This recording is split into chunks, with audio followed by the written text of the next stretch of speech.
Okay, with today's lecture, I'd like to continue examining the concrete classes for the map interface for the different types of maps we can actually instantiate. So previously, we've looked at the hash map. And before that, when we were looking at sets, we looked at the hash set. Now we're going to look at the linked hash map and recall that there was also a linked hash set. So let's do a quick overview of what we're going to cover in this slide deck. We'll do a quick introduction on the linked hash map. We'll talk about the hierarchy of the linked hash map class. We'll talk about the linked hash map class declaration, the features of linked hash maps, the constructors that you can use to instantiate a linked hash map, the methods that are within the linked hash map, and some example code. And then after going through some example code, we'll talk about how to use the linked hash map, or when you would want to use the linked hash map, and then we'll examine hash map versus linked hash maps. But a lot of the motivations behind hash sets and linked hash sets will be consistent with hash maps and linked hash maps. So a quick introduction on this domain. Linked hash map in Java is a concrete class that is a hash table. And so a hash table is a certain type of data structure. I have left inside the repo a supplemental slide deck that goes in and explains what a hash table actually is. You'll learn much more about it in data structures. But the linked hash map is a hash table and a linked list implementation of the map interface. It stores entries using a double linked list. So the Java linked hash map class extends the hash map class with a linked list implementation that supports an ordering of the entries in the map. Recall that the hash map was an unordered collection, whereas a linked hash map would be an ordered collection. And so that's really going to be the big benefit. So it's the same as hash map otherwise, including the constructors and methods, except for the following differences. The underlying data structure of hash map is hash table, whereas the underlying data structure of linked hash map is hash table and linked list. So it's a hybrid data structure. And the second difference is that the insertion order is not preserved in the hash map because it's based on the hash code of the key. But in the case of the linked hash map, the insertion order of elements is preserved because it is based on the key insertion order. That is the order in which keys are inserted into the map. So a quick hierarchy of our linked hash map class would look like this. So here we have our linked hash map, and that's going to go ahead and extend the hash map class. So it's a subclass of the hash map. And then we have, and then hash map itself implements the map interface. And then of course, yeah, that's pretty much it. It's just a linear hierarchy there. It's just a more specialized version of hash map.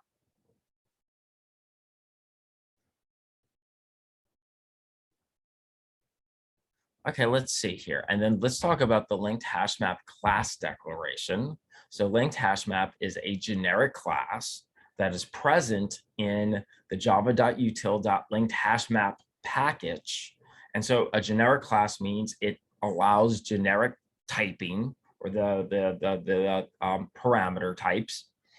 So it has the following declaration. So public class linked hash map, and then since it's a map inside of the generic typing here, it's going to take two values, a key value, where it'll be two different data types, extends our hash map, and which implements map. And so here, K defines the type of key, V defines the type of value. Some features of our linked hash map that are worth mentioning. One, the underlying data structure of a linked hash map is a hash table and a linked list, as we mentioned before. Two, the linked hash map maintains the insertion order. That's the entire point of using this versus a hash map. So the entries in our linked hash map can be retrieved either in the order in which they are inserted into the map, and so this is known as insertion order, or in the order in which they were last accessed. So from least to most recently accessed. A third feature is that the linked hash map contains unique elements. It contains values based on keys, and so the keys have to be unique. The linked hash map allows only one null key, but it can have multiple null values. The linked hash map is not synchronized. So when we start talking about concurrency and being able to use multiple threads, well, multiple threads would not be able to access the linked hash map reliably. And then the default initial capacity of the LinkedHashMap class is 16 with a load factor of 0.75. So exactly the same as the HashMap.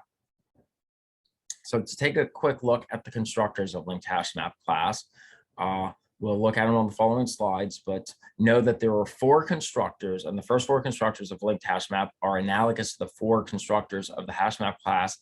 In each case, the created linked hash map maintains the insertion order. And then the last constructor of linked hash map allows us to specify whether elements will be stored in the linked list by insertion order or by order of last access. So those are the 2 definitions of what we're going to consider ordered. So looking at the first constructor, it's going to be the default constructor here, where no parameters are passed in. So this constructor is used just to create a empty linked hash map.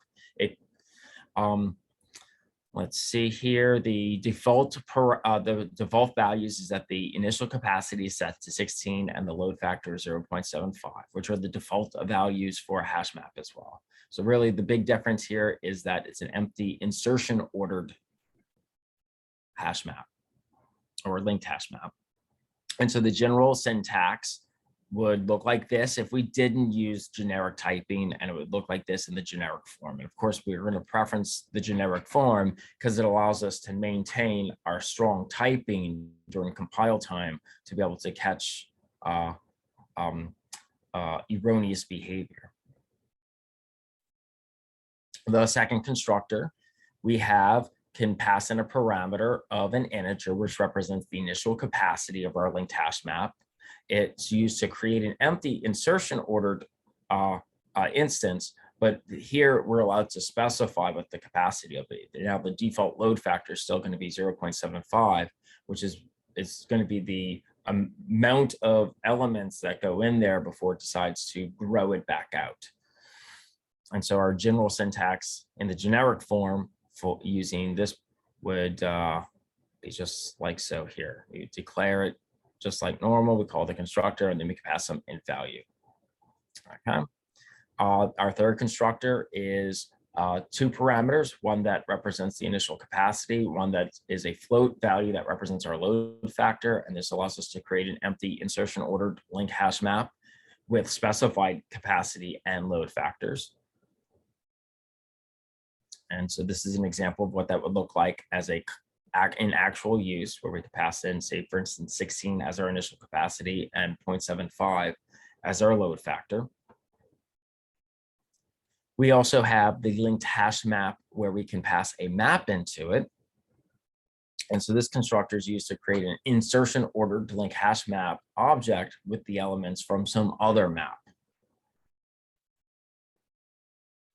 And then the final constructor we have here is going to be where we can take in the capacity, we can take in the load factor, and then we have a Boolean value, which allows us to declare what is the definition of access order.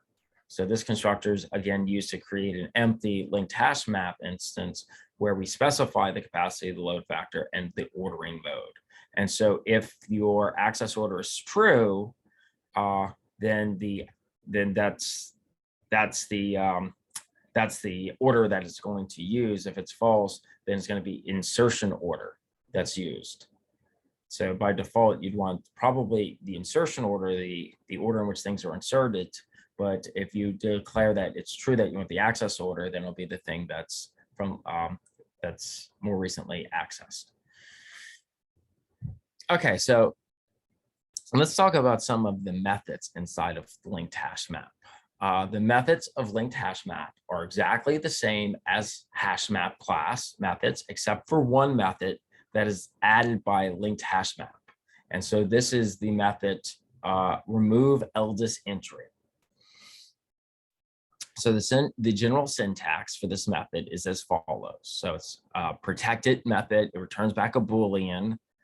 It's remove eldest entry, and you can put in a entry object, which is a key value pair. And so the parameter E is the least recently added entry in the map, or if it is an access ordered map, the least recently accessed entry. So the method returns true if the map removes the eldest or the oldest entry. And if this entry is retained or not removed, then the method returns false. And so that's going to be the Boolean value here. So the remove eldest entry method is called by both put and put all after adding a new entry into the map. It helps to remove the eldest entry each time when a new entry is added. So this method is useful if the map represents a cache. It allows the map to reduce memory consumption by deleting stale entries. Okay, so now that we've talked a little bit about the linked hash map, let's take and look at some different example programs where we can perform some of these frequently asked operations, some of the basic operations on it. So the first one is adding entries. Let's create a program where we can perform various operations such as adding elements, checking the size of the linked hash map, and linked hash map is empty or not before adding elements into it. Let's that. Okay, perfect. So here we have our source code, linked hash map tester 1. But instead of looking at it on the slide, let's jump over here and take a look. So I'm going to go into this project, which is available on our repo.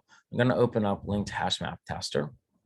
And so here I'm importing the concrete class linked hash map from java.util. I'm going to create a class that is going to have a main method that allows me to go ahead and execute some code. So the first thing I'm going to do is I'm going to create a linked hash map variable. And so I'm going to use the generic form to be able to declare the type, the data type for my key, which is going to be string, and the data type for my value, which is going to be a integer. And then I'm going to instantiate that as an empty linked hash map. Then I'm going to query the hash map, the linked hash map for its size. I'm going to save that in a local variable, and then I'm going to print it out. Then I'm going to query the linked hash map on whether it is empty or not. That's going to return back a Boolean value. I'm going to store that in a local variable, is empty, and I'll go ahead and print the state of that out. Now I'm going to actually go ahead and put some key value pairs into my map. So remember, my keys are strings and my values are integers. So we're going to put 5 different entries in. Then what I'm going to do is I'm going to print out the state of my linked hash map. Then I'm going to query my linked hash map again for its current size. And I'm going to print that out. Then I'm going to try to put into my linked hash map a key value pair that is null, null, and then print out that state. So let's go ahead and run this code. And we can see, yeah, the beginning size of my linked hash map is 0 before adding any entries. It is true that it is empty. Then what we're going to do is we're going to add those entries, and this is now the new state. So John, the key of John, contains the value of 30, Peter 25, Ricky 23, Deep 28, and Mark 32. And now the size of our linked hash map after adding those entries is 5. And so after adding the null null, you can see it is right here. We have a null key and it has a null reference associated with it.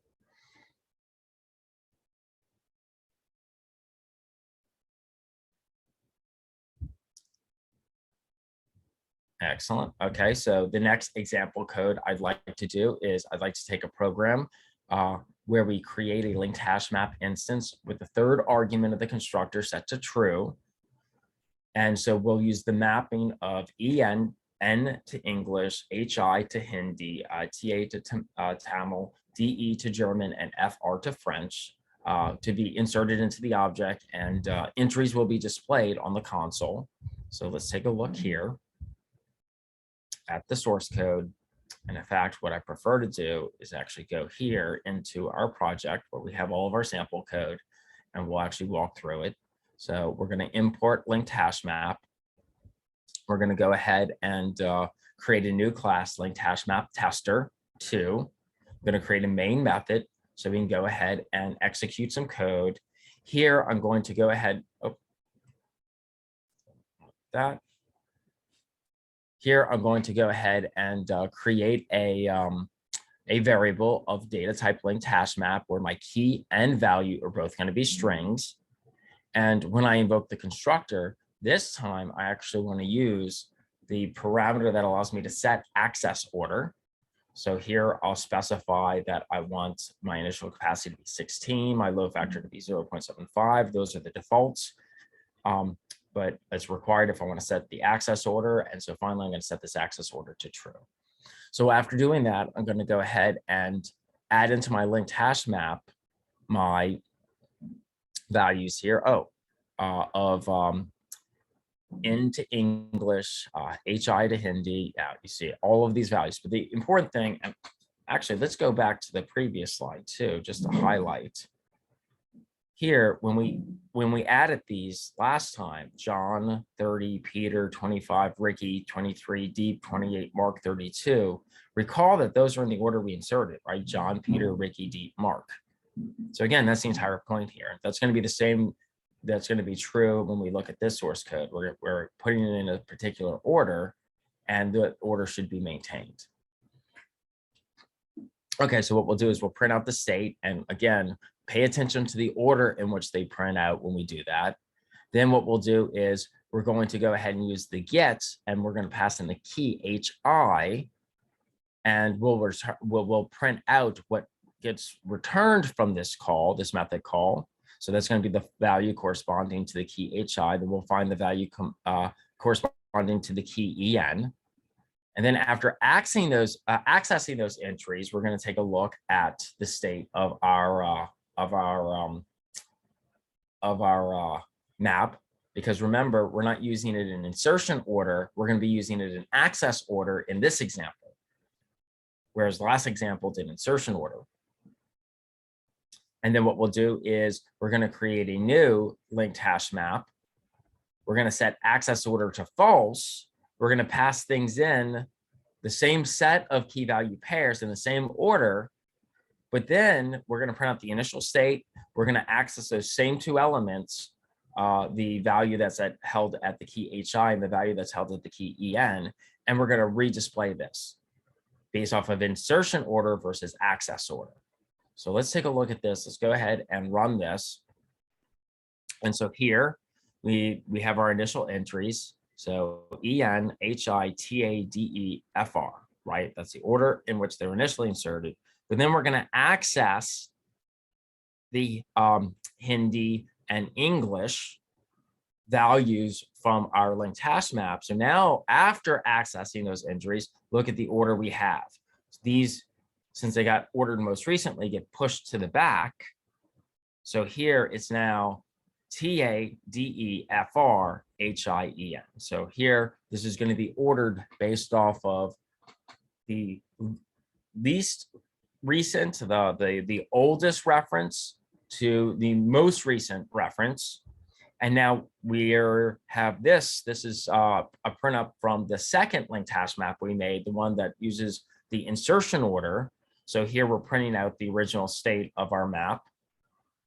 Then we're going to access Hindi. We're going to access English, and you're going to see that here English, Hindi, it's in the German and French. It's in the same order it was before.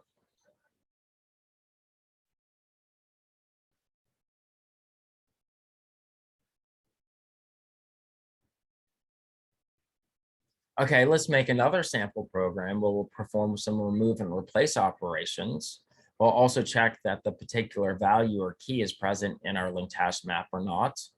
So let's take a look at our source code. In fact, what I'm going to do here is going to open that up.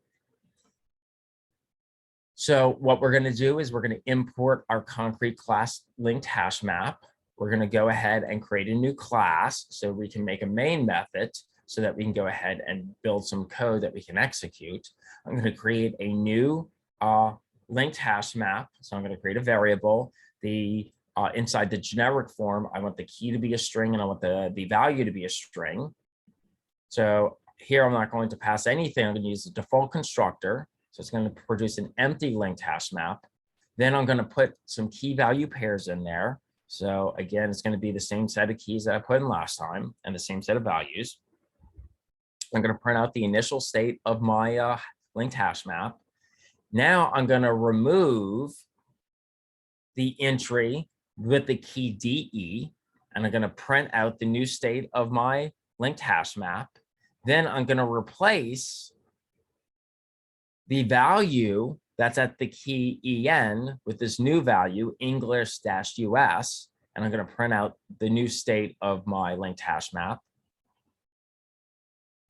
And then I'm going to go ahead and query. I'm going to use the contains value, and I'm going to query my linked hash map if it contains the value of the string Hindi. And if it does, it's going to return back a Boolean, true or false, and I'm going to print out the result. So let's go ahead and run that. And here we can see, yeah, these are the entries inside of my linked hash map here. And when I update my entries from removing the DE, and yep, so now the German has been removed. The DE German key value entry has now been removed. And then after doing our replace here on line 18, instead of English, we now see that the value is English-US. And finally, we're going to query to find out if our map contains the value Hindi, and it's true that it does.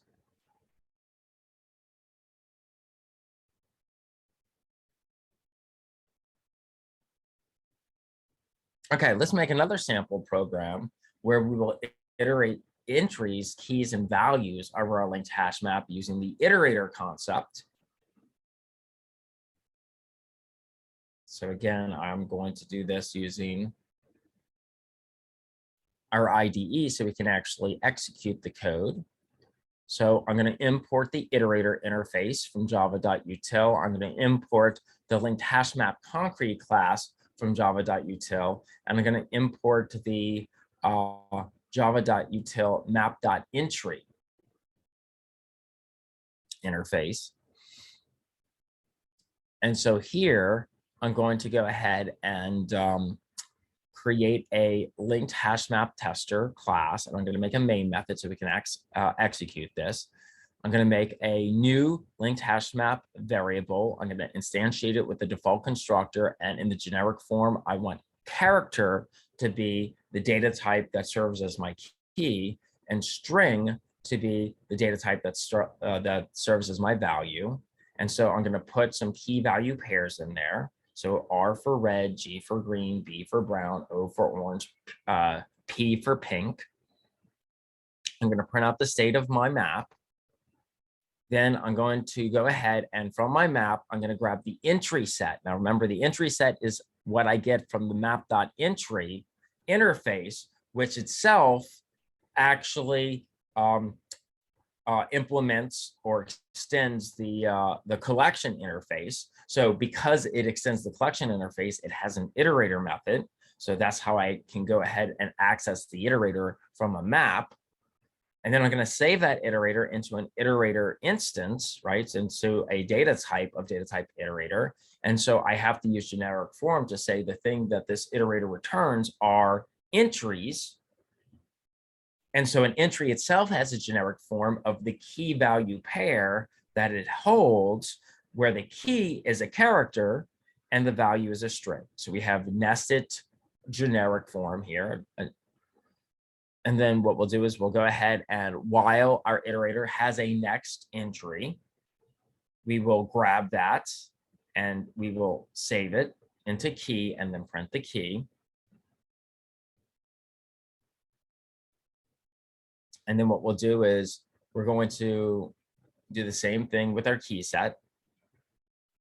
We're going to go from our linked hash map and we're going to query for the set of keys, and we'll grab the iterator for that, save that into an iterator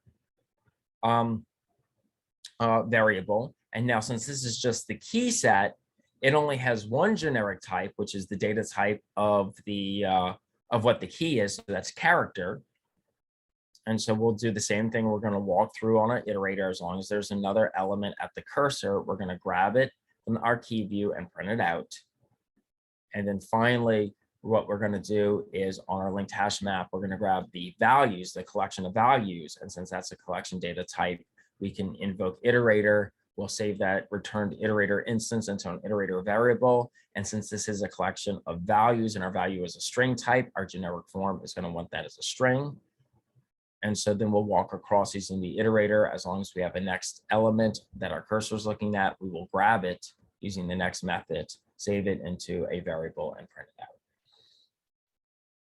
So here, when I actually go and run this, I can see that iterating the entries in the linked hash map gives me the key value pair, right? Red, R for red, G for green, B for brown, O for orange, P for pink. So that's with iterator 1 here. That's from 18 to 21 is that output. And then iterating just our keys where we get R, G, B, O, P. That's this operation here, lines 26 to 29. And then finally being able to iterate just across the values, red, green, brown, orange, pink is happening here, right in between lines 34 to 37. So we can grab iterators on any one of those.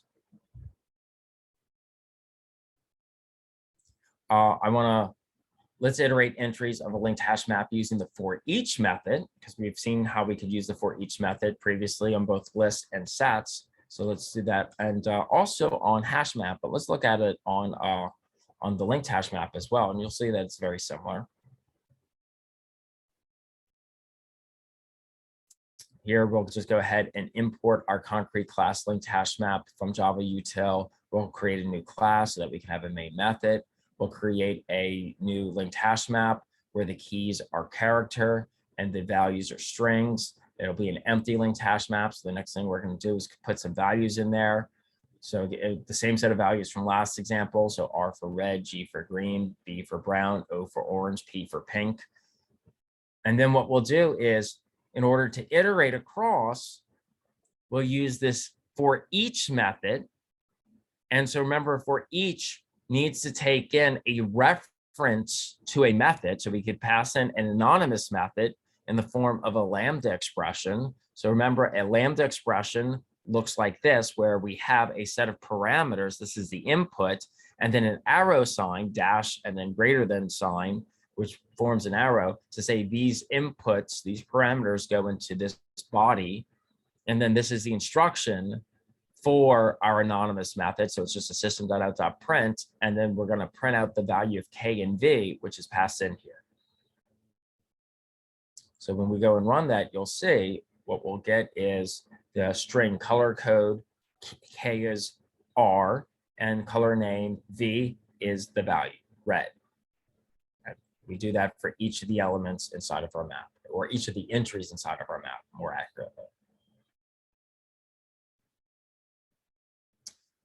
And then for the last coding example that I want to show you, I actually want to show you the remove eldest entry, because if you recall, that's really the one kind of novel new method that is inside of this concrete class, this linked hash map that's not inside of HashMap.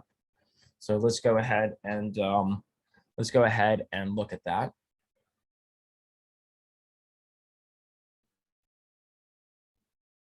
So here I'll import my concrete class LinkedHashMap from my java.util package, and I'll also import the map interface from java.util. I'll create a new class. I'll create a main method so we can execute this code. I'll create a max value that's constant because it has final applied to it, and it's going to hold the value of 5.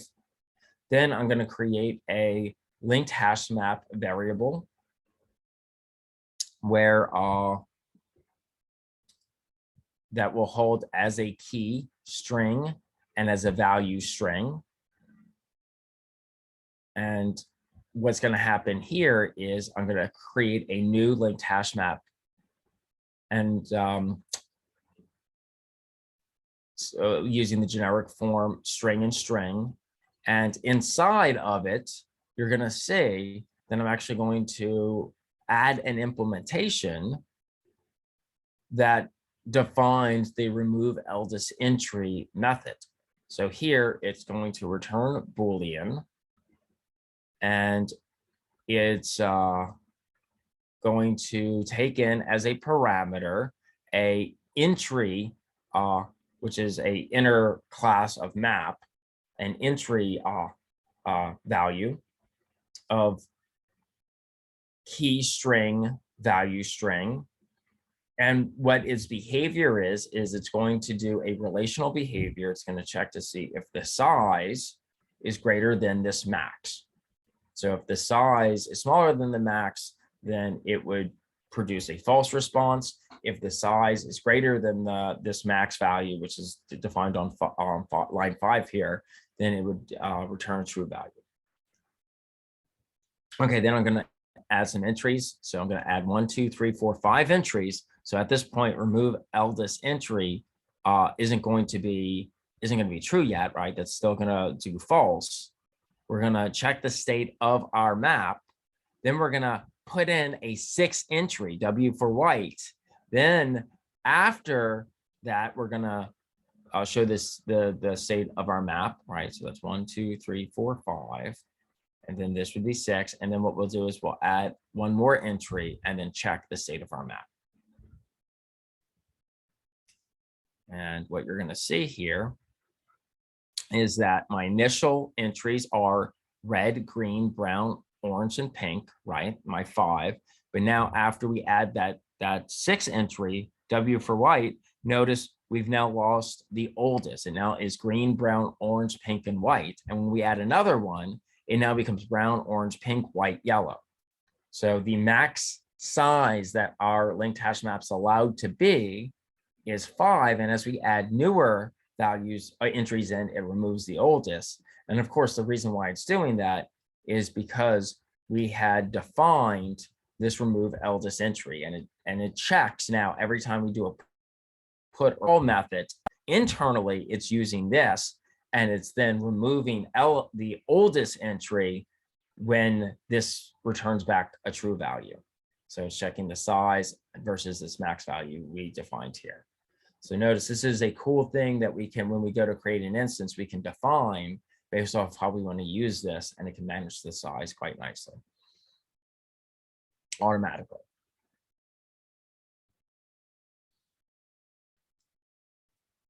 Okay, so how might we use the linked hash map? Well, linked hash map can be used when you want to preserve the insertion order. And linked hash map is slower than hash map, but it's suitable when more number of insertions and deletions happen, because it has all the same benefits of a linked list. So let's talk about hash map versus linked hash map. Both HashMap and LinkedHashMap classes provide comparable performance, but HashMap is a natural choice if the ordering of elements is not an issue. Adding, removing, and finding entries into a linked HashMap is slightly slower than a HashMap because it needs to maintain the order of a doubly linked list in addition to the hash data structure. So there's just more ground, there's more ground keeping, there's more upkeep that has to happen. And that's it. That's all I have to say about the linked hash map concrete class.